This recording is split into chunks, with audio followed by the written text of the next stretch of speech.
Hi everyone, welcome back to my channel. ಇವತ್ತು little ಮಿಲೆಟ್ಸ್ನ use ಮಾಡಿಬಿಟ್ಟು ನಾನು ಉಪ್ಮಾ ಮಾಡೋದು ಹೇಗೆ ಅಂತ ತೋರಿಸ್ಕೊಡ್ತಾ ಇದ್ದೀನಿ.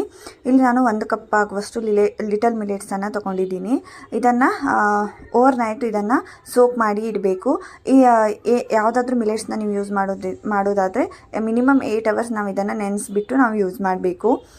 ನಾನು ಇದನ್ನು ಓವರ್ ನೈಟ್ ನೆನೆಸಿಟ್ಟಿದ್ದೆ. ಚೆನ್ನಾಗಿ 1-2 ಸಲ ಚೆನ್ನಾಗಿ ವಾಶ್ ಮಾಡಿಬಿಟ್ಟು ನೀರು ಹಾಕಿಬಿಟ್ಟು ಇದನ್ನು 1-8 ಅವರು ಇದನ್ನು ನೆನೆಸಿಡಬೇಕು.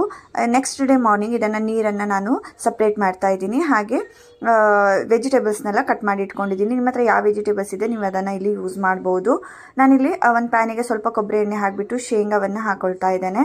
ಶೇಂಗಾ ಎಲ್ಲ ಸ್ವಲ್ಪ ಫ್ರೈ ಆಗ್ತಿದ್ದ ಹಾಗೆ ನಾವು ಇದಕ್ಕೆ ಸಾಸಿವೆ, ಜೀರಿಗೆ, ಉದ್ದಿನಬೇಳೆ, ಕರಿಬೇವು ಸೊಪ್ಪು, ಹಸಿಮೆಣಸಿನ್ಕಾಯಿ ಎಲ್ಲದನ್ನು ಹಾಕ್ಕೊಂಡು ಫ್ರೈ ಮಾಡ್ಕೊಳ್ತಾ ಇದ್ದೀನಿ. ನಿಮಗೆ ಖಾರ ಜಾಸ್ತಿ ಬೇಕು ಅನಿಸಿದ್ರೆ ಸ್ವಲ್ಪ ಜಾಸ್ತಿ ಹಾಕ್ಕೊಳ್ಳಿ. ಇದೆಲ್ಲ ಚೆನ್ನಾಗಿ ಫ್ರೈ ಆಗ್ತಿದ್ದ ಹಾಗೆ ನಾನು ಚಿಕ್ಕದಾಗಿ ಕಟ್ ಮಾಡಿ ಇಟ್ಕೊಂಡಂಥ ಈರುಳ್ಳಿ ಹಾಗೆ ನೆನೆಸಿಟ್ಕೊಂಡಂತಹ ಕಡಲೆಬೇಳೆಯನ್ನು ನಾನು ಇಲ್ಲಿ 1-2 ಅವರು ನೆನೆಸಿಟ್ಕೊಂಡಿದ್ದೀನಿ.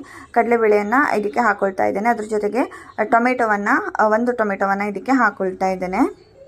ನಿಮಗೆ ಮಿಲೆಟ್ಸ್ ತಿನ್ನೋದಕ್ಕೆ ಇಷ್ಟ ಆಗಿಲ್ಲ ಅಂದರೆ ಈ ರೀತಿ ಉಪ್ಮಾ ಮಾಡಿಬಿಟ್ಟು ತಿನ್ನಿ, ತುಂಬ ರುಚಿಕರವಾಗಿ ಇರುತ್ತೆ, ತುಂಬ ಟೇಸ್ಟಿ ಅನಿಸುತ್ತೆ.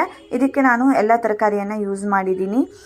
ಕ್ಯಾರೆಟು, ಬೀನ್ಸು, ಆಮೇಲೆ ಗ್ರೀನ್ ಪೀಸ್ನ ಯೂಸ್ ಮಾಡಿದ್ದೀನಿ, ಕ್ಯಾಪ್ಸಿಕಮ್ನ ಯೂಸ್ ಮಾಡ್ಕೊಂಡಿದ್ದೀನಿ. ನಿಮ್ಮ ಹತ್ರ ಯಾವ್ಯಾವ ತರಕಾರಿ ಇದೆ ಅದನ್ನೆಲ್ಲ ನೀವು ಇದಕ್ಕೆ ಹಾಕಿಬಿಟ್ಟು ಇದನ್ನು ತಿನ್ಬೋದು. ಇದು ಡಯಾಬಿಟಿಕ್ ಪೇಷಂಟ್ಸ್ಗೆ ತುಂಬಾ ಒಳ್ಳೆಯದು ಅಂತೆ. ಸೊ ಅದರಿಂದ ನೀವು